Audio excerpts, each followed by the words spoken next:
In most seasons, a three-team trade involving the Bulls, Kings, and Spurs with De'Aaron Fox, Zach LaVine, and a whole lot of picks being shuffled around would be one of the biggest trades of the season. Instead, it is now and forever referred to as that other trade. But let's break it down. I think there are some really interesting parts in this whole thing. It's not the other one we talked about, but it's still a very interesting trade for all three sides for obviously different reasons. Let's start with the San Antonio Spurs. They get their all-star to play with Wemby.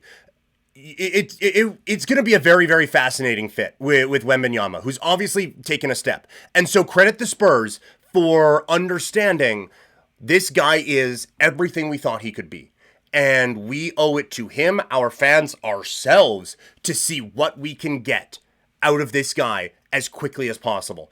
And so, like, De'Aaron Fox, I don't know if you were to go around and say, hey, who gets the most out of his teammates? If that's the number one answer. But like, he and Sabonis at least work well enough together that they were able to put on a pretty good run out in Sacramento. And so if he can find the best version of himself and be able to get just even another level out of Wemby, or just maximize what you have in him now, then this is a home run trade for the San Antonio Spurs. The other interesting part of this is that they give up a couple of pieces, right? But they're not pieces that you looked at as the core reason why they were having any success that they were having, nor did you view those pieces as core things to think about in the future either. Like, they were kind of the expendable pieces in this whole thing, to be perfectly blunt. There's a couple, like, it's not, they didn't give up nothing to bring in De'Aaron Fox, but they still have a lot of bullets in the chamber if they want to go with it, or they got a really good basketball team now. And so Fox,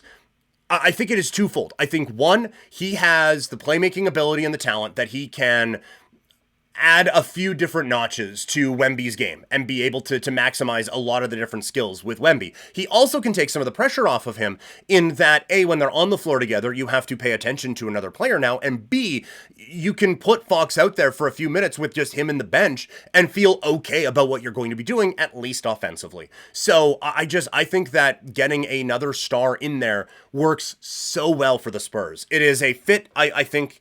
It's not perfect, but it is as close to perfect as you can get at a time like this. And it is a long-term fit as well. And so you don't sacrifice anything now, and you put yourself in a really good spot long-term. The Kings get a haul out of this thing. Like, losing Fox does kind of sting a little bit. And this year has been a bit of a step back for this group, because it's felt like they get to that game 7 against the Spurs and they don't really get it. And you think, like, okay, you know what? There's enough young pieces with this team that you can see there's going to be something in the future. And it hasn't really clicked. They fire the coach this year. It's just not working. And so the obvious thing is, okay, Fox is gone. Let's see what we can do now. How can we maximize this? And to spin it and be able to recover and get Zach LaVine, I think, is really good. I think it's an interesting fit basketball-wise. It's a lot of scoring out there with him, DeMar, and Sabonis. And it's the reason I like the fit is the same reason I like them going out and getting DeMar. Like, they tried to stagger the Fox Sabonis minutes as much as they could when it was just those two. But now you have three guys. I would say, I don't know if I can run DeMar and the bench and feel great about it. But I do think that for a stretch, I can do that with LaVine. And I know I can do that with Sabonis. But I can also basically have two of these guys on the floor at any different point. And now it's so hard to defend these guys when everything is working. Defensively, it's not perfect. But I do think that it is from a basketball standpoint, if you're going to lose Fox, bringing in LaVine for this season, free agent, but for this season, try to get the most out of this, where the West does feel a little bit more open, at least at the bottom. Like, the top got substantially harder to deal with. And you are making one of the other teams that you're battling with a little bit better, but there are also a lot of teams that all of a sudden you go on a run and, hey, look at that, we're 5th. Like, that's what the West is this year, and that's where Sacramento can find their way into. So I do think that it puts them in a pretty good spot. They are going to be another team where there is only one ball.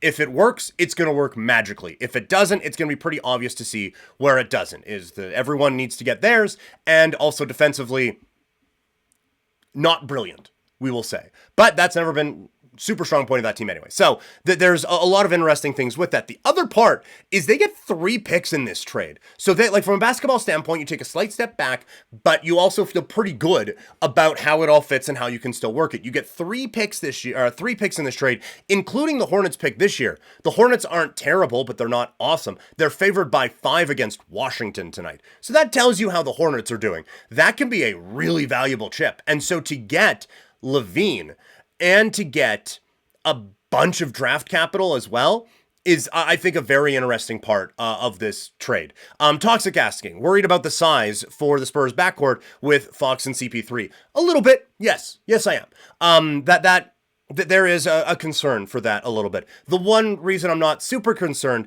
is that if you do get past those guys and get to the rim, I have an alien defending the rim. So, like, he can, if we need to, he can contest the point guard.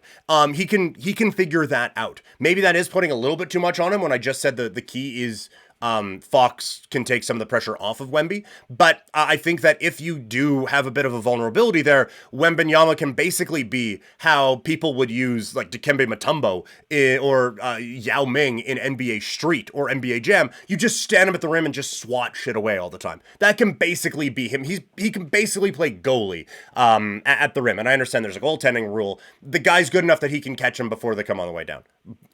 In certain degrees, right? But so, yes, there is a concern there, but I do think that my guy back there, who's probably going to win NBA Player of the Year for the next 15 years, is going to be good enough that I can kind of offset that worry and then gain a whole lot on the offensive side. There is a third team in this, and we're actually going to talk about them, not like the Jazz in the other trade. The Bulls. My note here is the Bulls do stuff. Zach LaVine, it was a very difficult spot for the Bulls to be in because LaVine's trade value was in the tank because of the contract situation, because of the team's underwhelming performance, and there's just a general view of him that isn't overly positive. But his on-court value is really high. So because of the contract and everything, the value of him in a trade and the value of him as an actual NBA player really weren't balanced at all. So it's going to be tough for Chicago to get anything out of this. I think they do okay. This isn't an amazing trade for the Bulls. This isn't going to be held up as the standard either way for, well, we're moving a star, so we need to get that. It's not going to be we need to avoid that. I think the Mavericks kind of figured that one out. But this isn't going to be that's the standard for the return. They did okay in this. They don't get a ton of draft capital. They get a few pieces that you can then flip or make a bit of a push, right? Like if they want to just be a play-in team in the East, the barrier of entry for that ain't that hard. So they could, like, if Ball being back is a really interesting part of this.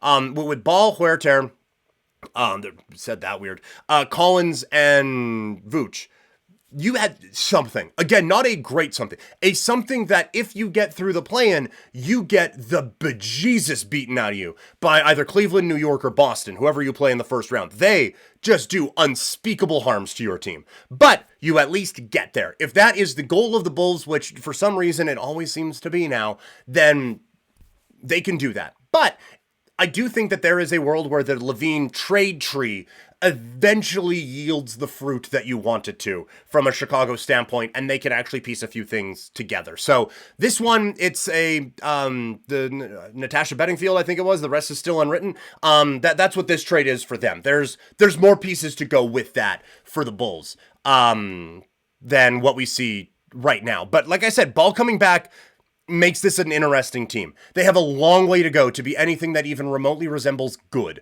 And he has a long way to go to prove that he can stay healthy for more than a week. But they get their own pick back. They get Ball back, who feels like he can be something here. And you start to see where a few pieces can be filled in and where the other holes are. There's a lot of those, but they get a couple pieces in this that they can help fill a few of those as it goes down the way. So they do the worst of the 3 teams involved in this trade, but they at least get something that they can kind of use to build from there. So those are the blockbuster trades that come down in the NBA. Admittedly, I was hoping this week to do let's look at the buyers, let's look at the sellers in the NBA as a bit of a reset, because we have not done much, if any, NBA on this show. We did solid preview stuff for like a month, and I don't think we've talked since about it. So that's on me. Obviously, it's my show. So I wanted to do like, okay, here are the buyers, here are the sellers, as just kind of an NBA reset. Like, where are we right now in this league? Now, this changes a lot of that. And changes a lot of the equations of who is available and what teams need now to be successful. So still hoping to do that as the week rolls along here on Couch Potato Diary.